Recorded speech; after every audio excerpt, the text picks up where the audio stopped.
ti stanno rubando la vita. Proprio ora, mentre ascolti queste parole, non con la violenza, ma con qualcosa di molto più sottile e devastante. E la cosa più terrificante, li stai aiutando. Quello che scoprirai nei prossimi minuti cambierà per sempre il modo in cui vedi te stesso e il mondo intorno a te. Ti avverto, una volta che avrai questa consapevolezza, non potrai più fingere di non saperlo. Il gioco nascosto che stai perdendo. Esiste un gioco che si sta svolgendo proprio ora intorno a te. Un gioco di cui forse non sei nemmeno consapevole, ma che determina ogni aspetto della tua esistenza. È il gioco del controllo emotivo e in questo momento stai perdendo malamente. Ecco come funziona. Loro ti provocano, tu reagisci. Loro ti feriscono, tu esplodi. Loro ti ignorano, tu implori attenzione. Ogni volta che lo fai, gli consegni un pezzo del tuo potere. È così semplice che fa male ammetterlo. Seneca lo capì perfettamente quando scrisse: «L'ira è una pazzia temporanea, controllala, o lei controllerà te, ma il problema è più profondo di quanto pensi.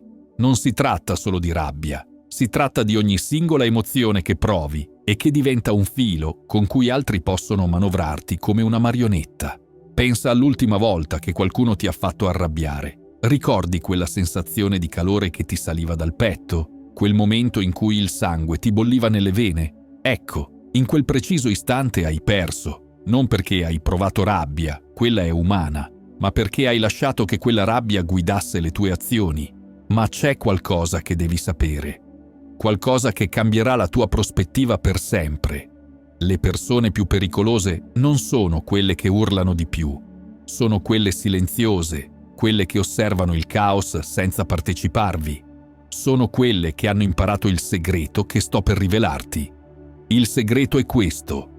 Ogni volta che reagisci d'impulso, stai giocando secondo le loro regole.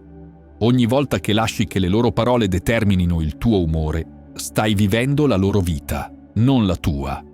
E questo è esattamente quello che vogliono. Marco Aurelio, mentre governava l'impero più potente del mondo antico, scrisse nei suoi diari personali: «Quanto tempo guadagna chi non guarda cosa dice o fa il vicino, ma solo quello che fa lui stesso».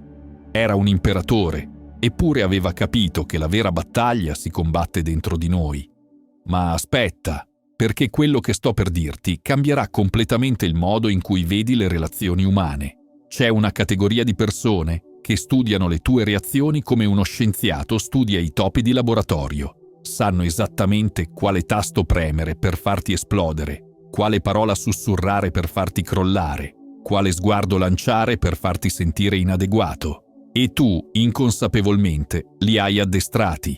Ogni volta che hai reagito nello stesso modo agli stessi stimoli, li hai educati su come controllarti. Sei diventato prevedibile. E la prevedibilità è il nemico numero 1 della libertà. Per i prossimi 3 giorni, ogni volta che senti l'impulso di reagire emotivamente a qualcuno, fermati e conta mentalmente fino a 10. Poi chiediti: questa reazione mi porta più vicino ai miei obiettivi o me ne allontana? Non devi fare nient'altro, solo osservare questo schema. Scoprirai qualcosa di sorprendente sulla tua vita. L'arte di diventare imprevedibile. Ti hanno programmato, come un computer, come una macchina, come un animale addestrato, uno stimolo, una risposta, una provocazione, un'esplosione, un insulto, una difesa disperata. Sei diventato così prevedibile che probabilmente sanno già come reagirai prima ancora che tu apra bocca. Ma c'è qualcosa che devi sapere. La prevedibilità è la prigione dei deboli, mentre l'imprevedibilità è l'arma dei saggi. Marco Aurelio scriveva: «La qualità delle tue azioni determina la qualità della tua vita». Ma c'è un livello più profondo in questa affermazione. Non si tratta solo di fare le cose giuste, si tratta di farle al momento giusto, nel modo giusto, per le ragioni giuste. E questo richiede un tipo di intelligenza che va oltre la semplice reazione. Pensa alle persone che ti hanno colpito di più nella vita. Quelle che ricordi ancora dopo anni non sono quelli che hanno reagito come tutti si aspettavano. Sono quelli che ti hanno sorpreso, quelli che, quando ti aspettavi una tempesta, ti hanno dato un sorriso. Quelli che, quando ti aspettavi debolezza, hanno mostrato una forza inaspettata. Esiste una tecnica dei guerrieri samurai chiamata Mai, la distanza giusta, non troppo vicini da essere vulnerabili, non troppo lontani da essere inefficaci. Questa distanza non è solo fisica, è emotiva, è sapere quando coinvolgersi e quando rimanere distaccati. Ma ecco il segreto che poche persone conoscono. L'imprevedibilità non significa essere caotici, significa essere strategici. Significa che le tue reazioni non seguono più schemi automatici, ma scelte consapevoli. C'è una storia che Seneca racconta di un generale romano che durante una battaglia cruciale, quando i suoi soldati si aspettavano ordini di attacco, invece ordinò una ritirata strategica. I nemici, confusi da questa mossa inaspettata, si divisero per inseguirli. E fu allora che il generale contrattaccò, vincendo una battaglia che sembrava persa. La stessa strategia si applica alle tue emozioni. Quando tutti si aspettano che tu esploda, rimani calmo. Quando si aspettano che tu crolli, sorridi. Quando si aspettano che tu ti difendi, semplicemente te ne vai. Questa imprevedibilità li destabilizza più di qualsiasi urlo potresti mai fare. Ma attenzione! Non sto parlando di manipolazione, sto parlando di autenticità strategica, sto parlando di scegliere quale versione autentica di te mostrare in ogni momento, invece di lasciare che siano le circostanze esterne a decidere per te. Epitteto insegnava ai suoi studenti un esercizio potentissimo. Ogni mattina immagina 3 modi diversi di reagire alla stessa situazione difficile. Poi, durante la giornata, scegli quello che serve meglio i tuoi obiettivi a lungo termine. C'è poi un fenomeno psicologico affascinante che accade quando diventi imprevedibile, in modo saggio. Le persone iniziano a proiettare su di te qualità che forse non hai nemmeno. Ti attribuiscono profondità, saggezza, mistero. Questo perché il cervello umano cerca schemi e quando non li trova, riempie i vuoti con supposizioni positive. Ma il beneficio più grande dell'imprevedibilità è questo: ti libera dalla prigione delle aspettative altrui. Quando nessuno sa più come reagirai, smetti di essere un personaggio nel loro dramma e diventi l'autore della tua storia. Scegli una situazione che si ripete spesso nella tua vita e che di solito ti fa reagire sempre nello stesso modo. Può essere un collega fastidioso, un familiare critico o anche il traffico. La prossima volta che si presenta, reagisci in modo completamente diverso dal solito, ma sempre con dignità. Osserva come cambia la dinamica e come ti senti. La valuta che stai svendendo. Le tue emozioni non sono ciò che pensi, non sono debolezze da nascondere o forze incontrollabili da subire. Sono la valuta più preziosa che possiedi e probabilmente la stai svendendo al primo che passa. Pensa all'oro. È prezioso perché è raro, perché non lo trovi a ogni angolo di strada. Le tue emozioni dovrebbero funzionare allo stesso modo, dovrebbero essere così preziose che non le sprechi per chiunque sappia dire la parola giusta o premere il tasto sbagliato. Epitteto, che nacque schiavo e morì filosofo, insegnava una verità rivoluzionaria. Nessuno può ferirti senza il tuo permesso. Ma quella frase nasconde un segreto che la maggior parte delle persone non coglie. Il permesso non lo dai con le parole, lo dai con le tue reazioni. Ogni volta che qualcuno riesce a farti arrabbiare con una semplice frase, gli stai consegnando il controllo della tua energia.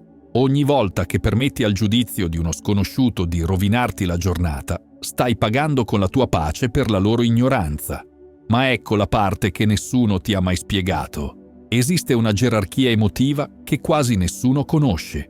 Le persone che sembrano più potenti, più sicure, più rispettate, hanno una cosa in comune. Non è che non provano emozioni forti, è che hanno imparato a scegliere quando, come e con chi condividerle.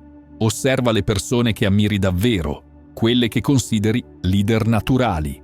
Non sono quelli che esplodono al primo contrattempo, non sono quelli che si sciolgono al primo complimento. Sono quelli che mantengono una temperatura emotiva costante, indipendentemente dal clima che li circonda. C'è un concetto nella filosofia stoica che si chiama prososché, l'attenzione costante al presente momento e alle proprie reazioni.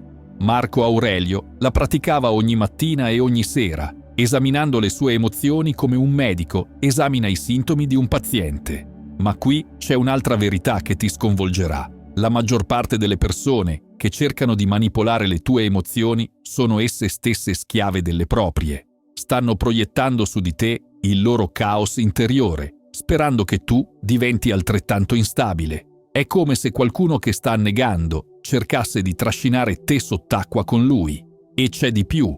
Esiste quello che io chiamo il paradosso dell'investimento emotivo. Più investi emotivamente in persone che non ti rispettano, meno energia hai per quelle che ti amano davvero. È come svuotare il tuo conto in banca per comprare cose che non ti servono, mentre quello che desideri davvero rimane fuori dalla tua portata per mancanza di fondi. La scoperta più importante è questa. Quando diventi avaro delle tue emozioni, quando inizi a trattarle come il tesoro che sono, accade qualcosa di magico. Le persone iniziano a trattarti diversamente, non per paura, ma per rispetto, perché sanno istintivamente che sei diventato qualcuno che non si può comprare con lusinghe superficiali o manipolare con provocazioni banali. Seneca aveva una pratica quotidiana che voglio condividere con te. Ogni sera, prima di dormire, si faceva questa domanda: oggi ho speso le mie emozioni saggiamente? Se la risposta era no, non si flagellava, semplicemente decideva di fare meglio il giorno dopo.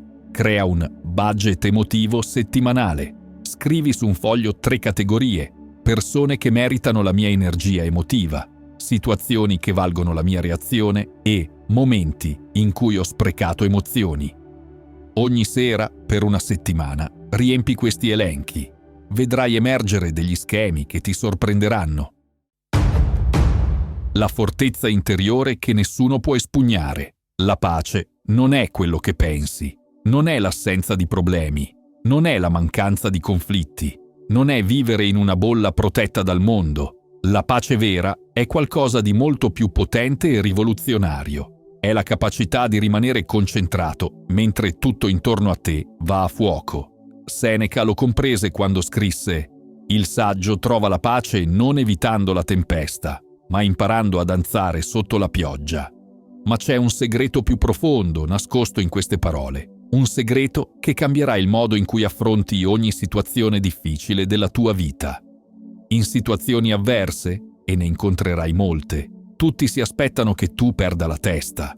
È parte del loro spettacolo, del loro intrattenimento quotidiano. Vogliono vedere il tuo dolore diventare il loro divertimento, la tua rabbia diventare la loro conferma di superiorità. Ma ecco cosa non sanno. Puoi costruire dentro di te una fortezza così solida che nessun attacco esterno potrà mai raggiungerti davvero. Marco Aurelio la chiamava la cittadella interiore, un luogo sacro dentro di te dove nessuno può entrare senza il tuo permesso. Questa fortezza non si costruisce in un giorno, si costruisce mattone dopo mattone, decisione dopo decisione, respiro dopo respiro. Ogni volta che scegli la calma invece del caos, aggiungi un mattone. Ogni volta che scegli la saggezza invece dell'impulso, rinforzi le mura. Ma devi sapere una cosa: chi vive in situazioni tossiche ha sviluppato dei radar speciali per individuare la tua pace e distruggerla. Sanno istintivamente che una persona in pace è una persona incontrollabile e questo li terrorizza. Perciò faranno di tutto per trascinarti nel loro mondo di dramma e instabilità. C'è una tecnica che i maestri zen usano da secoli, chiamata il testimone silenzioso. Invece di identificarti con le emozioni che provi, diventi l'osservatore di quelle emozioni. È come guardare un film. Sei coinvolto nella storia, ma sai sempre che sei seduto in poltrona, al sicuro, e che quello che vedi è solo una proiezione. Epitteto, che aveva vissuto la schiavitù fisica prima di conquistare la libertà spirituale, insegnava: non sono gli eventi che ci turbano, ma il giudizio che diamo degli eventi. Questo significa che tra ogni situazione tossica e la tua pace c'è uno spazio dove puoi scegliere. Ma qui c'è la parte più potente. Quando diventi inespugnabile, quando la tua pace diventa incrollabile, accade qualcosa di straordinario nelle persone intorno a te. Alcune si allontanano, frustrate dal fatto che non possono più drammatizzare con te. Altre si avvicinano, attratte dalla stabilità che irradi. C'è un fenomeno che io chiamo l'effetto faro. Come un faro in mezzo alla tempesta rimane saldo e illumina la strada per le navi in difficoltà. Tu diventi un punto di riferimento per chi è ancora perso nel caos emotivo. Non devi predicare, non devi insegnare. La tua semplice presenza pacifica diventa un esempio di quello che è possibile. Seneca aveva un esercizio che praticava ogni volta che doveva affrontare persone difficili. Si immaginava come un sasso nel fiume. L'acqua, le parole e le azioni tossiche scorreva intorno a lui, ma lui rimaneva fermo, immobile, inalterato. L'acqua non cambiava il sasso dava forma al flusso dell'acqua. Ma ecco la verità più liberatoria. Proteggere la tua pace non è egoismo, è responsabilità. Quando sei in pace, prendi decisioni migliori. Quando sei concentrato, sei più presente per chi ami. Quando sei stabile, puoi essere un sostegno autentico per gli altri. Identifica la situazione più tossica che affronti regolarmente.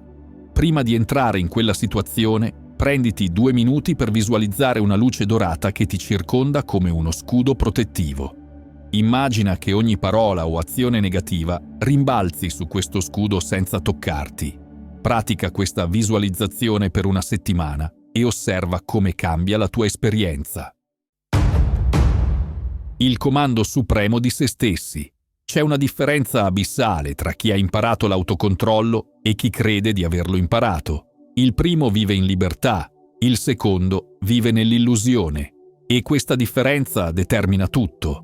Le relazioni che costruisci, il successo che raggiungi, la pace che provi, l'eredità che lasci. L'autocontrollo non è quello che ti hanno insegnato. Non è reprimere le emozioni fino a quando non esplodi. Non è indossare una maschera di perfezione mentre dentro urli. Non è diventare un robot senza sentimenti. L'autocontrollo vero è qualcosa di completamente diverso e infinitamente più potente. Marco Aurelio, che doveva prendere decisioni che influenzavano milioni di vite, scriveva: «Hai potere sulla tua mente, non sugli eventi esterni. Realizza questo e troverai la forza». Ma c'è un aspetto di questa saggezza che va oltre la semplice comprensione intellettuale. L'autocontrollo è come diventare il direttore d'orchestra della tua vita interiore. Le emozioni sono i musicisti, alcuni suonano forte, altri piano. Alcuni sono armoniosi, altri dissonanti. Il tuo compito non è silenziare l'orchestra, ma dirigerla per creare la sinfonia che hai scelto. Epitteto insegnava una verità che sconvolge. Nessuno può ferirti senza il tuo consenso, ma quel consenso non è sempre consapevole. Lo dai spesso in modo automatico, senza nemmeno rendertene conto. L'autocontrollo vero inizia quando diventi consapevole di questi momenti di consenso automatico. C'è una storia che Seneca racconta di un gladiatore che, prima di ogni combattimento, si guardava allo specchio e si ricordava chi era veramente. Non un schiavo costretto a combattere, ma un guerriero che aveva scelto di combattere. Quella piccola distinzione cambiava tutto: la sua postura, la sua strategia, la sua forza interiore. La stessa cosa accade con l'autocontrollo. Quando capisci che ogni reazione è una scelta, anche quando non ti sembra così, tutto cambia. Non sei più vittima delle circostanze, sei l'architetto delle tue risposte. Ecco la parte che nessuno ti dice. L'autocontrollo si rafforza come un muscolo. Ogni volta che resisti all'impulso di reagire distinto, diventi più forte. Ogni volta che scegli la pausa invece della reazione immediata, stai investendo nel tuo futuro. C'è un fenomeno neuroscientifico affascinante. Quando pratichi l'autocontrollo consapevolmente, il tuo cervello inizia letteralmente a riconfigurarsi. I percorsi neurali che portavano alle reazioni automatiche si indeboliscono, mentre si rafforzano quelli che portano alle risposte consapevoli. Ma l'autocontrollo ha un nemico subdolo: la stanchezza. Seneca lo sapeva quando scriveva: «Ogni giorno è una battaglia e alla sera il guerriero saggio conta le sue vittorie e le sue sconfitte». Ci saranno giorni in cui l'autocontrollo ti sembrerà impossibile. Quelli sono i giorni più importanti. Ecco un segreto che ho imparato studiando le vite dei grandi. L'autocontrollo non è perfezione, è persistenza, non è non cadere mai, è rialzarsi ogni volta che cadi, un po' più saggio, un po' più forte, un po' più determinato. C'è poi un aspetto dell'autocontrollo che è quasi mistico. Quando lo padroneggi davvero, inizi a influenzare l'energia delle situazioni intorno a te. La tua calma diventa contagiosa, la tua stabilità diventa un'ancora per chi è in tempesta. Il tuo controllo diventa una lezione silenziosa per chi osserva. La ricompensa più grande dell'autocontrollo è la libertà. Non la libertà di fare quello che vuoi, quella la hanno anche i bambini capricciosi, ma la libertà di scegliere chi vuoi essere in ogni momento, indipendentemente da quello che ti succede. Ogni mattina, per i prossimi 10 giorni, scrivi su un diario. Oggi sceglierò le mie reazioni invece di lasciarle senza controllo. Poi, ogni sera, scrivi un esempio di quando ci sei riuscito e uno di quando non ci sei riuscito. Non giudicare, osserva semplicemente. Vedrai emergere degli schemi potentissimi.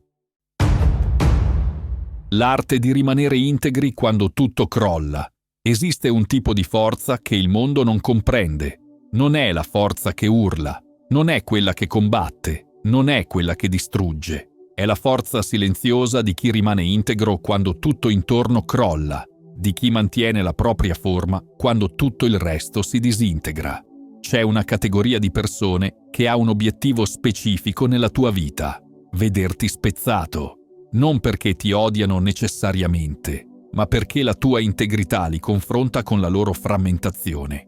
Quando tu rimani integro, loro vedono riflessa la propria incapacità di fare altrettanto. Marco Aurelio, che guidava un impero mentre affrontava guerre, pestilenze e tradimenti, scriveva: «Tu sei come una roccia contro cui si infrangono le onde. La roccia rimane ferma e intorno a lei le acque si calmano». Ma c'è una saggezza più profonda in questa metafora. Rimanere integro non significa non sentire dolore. Significa sentirlo senza lasciare che ti definisca. Significa piegarti senza spezzarti. Significa attraversare l'inferno mantenendo la tua essenza intatta. È l'arte più difficile e più nobile che un essere umano possa imparare. Seneca aveva una pratica che chiamava premeditatio malorum, immaginare in anticipo le difficoltà che potrebbero arrivare, non per diventare pessimista, ma per costruire quella che lui chiamava l'immunità dell'anima. Quando sei preparato mentalmente, emotivamente e spiritualmente, niente può coglierti davvero di sorpresa. Ecco quello che devi capire. La pressione esterna è inevitabile, è parte del gioco della vita. Alcune persone cercheranno di distruggerti per sentirsi più forti. Alcune situazioni metteranno alla prova ogni fibra del tuo essere. Alcuni giorni ti sembrerà che tutto il mondo si sia messo d'accordo per farti crollare. C'è una differenza fondamentale tra chi sopravvive a queste pressioni e chi ne esce distrutto: la preparazione interiore. Epitteto, che aveva conosciuto la schiavitù fisica prima di conquistare la libertà spirituale, insegnava: non è quello che ti succede che conta, ma come ti prepari a quello che ti succede. Esiste quello che io chiamo il paradosso dell'integrità. Più rimani integro sotto pressione, più alcune persone aumenteranno la pressione. È come se stessero provando i limiti della tua resistenza, ma quello che non capiscono è che ogni prova superata ti rende più forte, non più debole. C'è una storia zen di un albero che cresceva su una scogliera battuta dal vento. Tutti gli altri alberi erano stati spezzati o sradicati dalle tempeste. Ma questo albero aveva imparato a danzare con il vento invece di resistergli rigidamente. Non era il più grande, ma era il più saggio. La stessa saggezza si applica alla tua vita. Rimanere integro non significa essere rigido. Significa essere flessibile senza perdere la tua forma essenziale. Significa adattarti senza tradirti. Significa sopravvivere senza perdere la tua anima. C'è un segreto che pochissimi conoscono. Quando rimani integro abbastanza a lungo, qualcosa di magico inizia ad accadere. Le persone che cercavano di spezzarti iniziano a rispettarti, non per paura, ma per ammirazione inconscia. Vedono in te qualcosa che vorrebbero avere: l'incrollabilità. Seneca scriveva nei suoi diari: «Ogni giorno mi esercito a rimanere me stesso, indipendentemente da quello che il mondo cerca di farmi diventare». Questa era la sua pratica quotidiana, ricordare chi era veramente, al di là delle maschere che la società cercava di imporgli. Ma la verità più profonda è questa: rimanere intero è un atto di ribellione. In un mondo che professa frammentazione, che incoraggia la vittimizzazione, che premia il dramma, scegliere di rimanere intero è un atto rivoluzionario. E c'è di più: quando rimani integro, non solo salvi te stesso, diventi un esempio silenzioso per chi ti osserva. Dimostri che è possibile attraversare l'inferno e uscirne non solo vivi, ma più forti. Questa è una lezione che nessuna parola può insegnare, solo l'esempio può trasmettere. Scrivi una lettera a te stesso come se fossi il tuo migliore amico e consigliere. Includi tutti i tuoi punti di forza, le sfide che hai già superato, e ricorda a te stesso chi sei veramente quando tutto il resto viene meno. Leggi questa lettera ogni volta che senti la pressione aumentare. Sarà il tuo manuale di sopravvivenza personale. La sovranità assoluta della propria esistenza. Arriva un momento nella vita di ogni persona matura in cui deve fare una scelta fondamentale: continuare a vivere in reazione agli eventi esterni o prendere il comando assoluto della propria esistenza. Questa scelta determina tutto: la qualità delle tue relazioni, il livello del tuo successo, la profondità della tua pace, l'impatto della tua presenza nel mondo. La sovranità di cui parlo non è il potere sugli altri. È qualcosa di infinitamente più prezioso, il dominio completo su te stesso. È diventare il re o la regina indiscusso del tuo regno interiore, il comandante supremo dei tuoi pensieri, delle tue emozioni, delle tue reazioni. Marco Aurelio, che governava mezzo mondo conosciuto, comprese che il vero potere non risiedeva negli eserciti o nei palazzi, ma nella capacità di governare se stesso. Scriveva: «Il dominio di sé è la forma più pura di sovranità», e aveva ragione in un modo che forse nemmeno lui immaginava completamente. Seneca andava oltre, affermando: «Ogni nuovo inizio nasce dalla fine di qualcos'altro».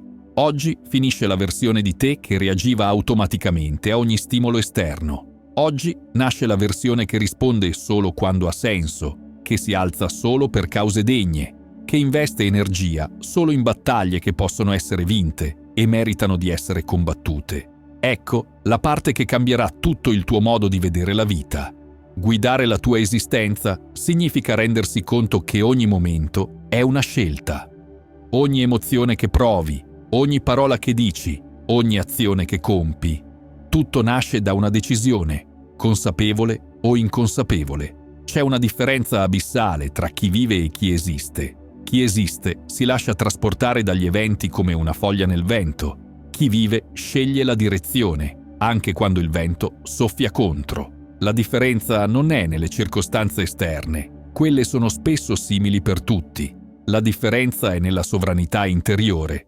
Epitteto insegnava: «Nessuno può renderti schiavo senza il tuo consenso, nemmeno se ti mette le catene». Questo perché aveva compreso che esistono catene visibili e catene invisibili, e le seconde sono sempre più forti delle prime. Le catene invisibili sono le abitudini di reazione automatica, gli schemi emotivi che ripeti senza consapevolezza, le convinzioni limitanti che hai ereditato senza fare domande. Spezzare queste catene richiede qualcosa di più della semplice volontà, richiede una rivoluzione interiore. C'è un aspetto della sovranità personale che è quasi mistico. Quando la raggiungi davvero, quando diventi veramente padrone di te stesso, inizi a influenzare l'energia di tutto quello che ti circonda. La tua presenza diventa magnetica, non perché cerchi attenzione, ma perché irradi autenticità e controllo. C'è una storia che Seneca racconta di un comandante che, durante una battaglia apparentemente persa, invece di cadere nel panico, si sedette al centro del campo di battaglia e iniziò a scrivere nel suo diario. Questa calma apparentemente assurda ispirò talmente i suoi soldati che riuscirono a vincere una battaglia impossibile. La stessa dinamica si applica alla tua vita quotidiana. Quando rimani calmo nei momenti di caos, quando mantieni la chiarezza, quando tutti perdono la testa, quando scegli saggezza dove altri scelgono istinto, diventi un punto di riferimento naturale per chi ti circonda. Ma la sovranità ha un prezzo che molti non sono disposti a pagare: la solitudine temporanea. Quando inizi a vivere secondo i tuoi principi invece che secondo le aspettative altrui, quando smetti di ballare al ritmo del dramma collettivo, alcune persone si allontaneranno. È il prezzo della libertà e vale ogni sacrificio. C'è una verità che Marco Aurelio comprese durante le lunghe campagne militari: il potere corrotto corrompe, ma il potere su se stessi libera. Quando hai il controllo completo delle tue reazioni, nessuno può più manipolarti con lusinghe o minacce. Diventi incorruttibile nel senso più profondo della parola. Esiste quello che io chiamo l'effetto cascata della sovranità. Quando una persona raggiunge il vero controllo di sé, questo influenza positivamente ogni area della sua vita. Le relazioni migliorano perché non reagisce più alle provocazioni. Il lavoro migliora perché le decisioni vengono prese con lucidità, non con emozione. La salute migliora perché lo stress cronico della reattività diminuisce drasticamente. C'è un aspetto ancora più profondo della sovranità personale. Ti permette di vedere oltre l'apparenza delle situazioni. Quando non sei più emotivamente coinvolto in ogni dramma, puoi vedere gli schemi, le motivazioni nascoste, le dinamiche sottili che sfuggono a chi è ancora prigioniero delle reazioni automatiche. Seneca praticava quello che chiamava l'osservazione dall'alto. Immaginava di guardare la sua vita dall'esterno, come se fosse un osservatore neutrale. Questo esercizio gli permetteva di vedere i suoi schemi emotivi con chiarezza e di scegliere consapevolmente come modificarli. La sovranità assoluta di se stessi include anche la capacità di dire no senza spiegazioni elaborate, di dire sì solo quando è autentico, di rimanere in silenzio quando le parole sono inutili. È l'arte di essere selettivi con la propria energia e generosi solo quando ha senso. Ecco la scoperta più rivoluzionaria. Quando raggiungi la vera sovranità su te stesso, smetti di aver bisogno di controllare gli altri. Il bisogno di controllo esterno nasce sempre dalla mancanza di controllo interno. Chi comanda davvero se stesso non ha bisogno di comandare nessun altro. C'è poi un fenomeno che accade solo a chi ha raggiunto questo livello di padronanza. Inizi a vedere le provocazioni e i drammi degli altri come quello che sono realmente. Grida di aiuto di persone che non hanno ancora imparato a controllarsi. Questa comprensione porta naturalmente alla compassione, non al giudizio. La vera sovranità ti dà anche il superpotere di rimanere presente. Mentre tutti sono persi nei rimpianti del passato o nelle ansie del futuro, tu puoi scegliere di rimanere ancorato al momento presente, dove risiede tutto il tuo potere reale. Ogni mattina, per il prossimo mese, dedica 5 minuti a quella che chiamo la riunione del consiglio interiore. Siediti in silenzio e fai a te stesso queste 3 domande. 1. Quale versione di me scelgo di essere oggi? 2. A cosa dire sì e a cosa dire no oggi? 3.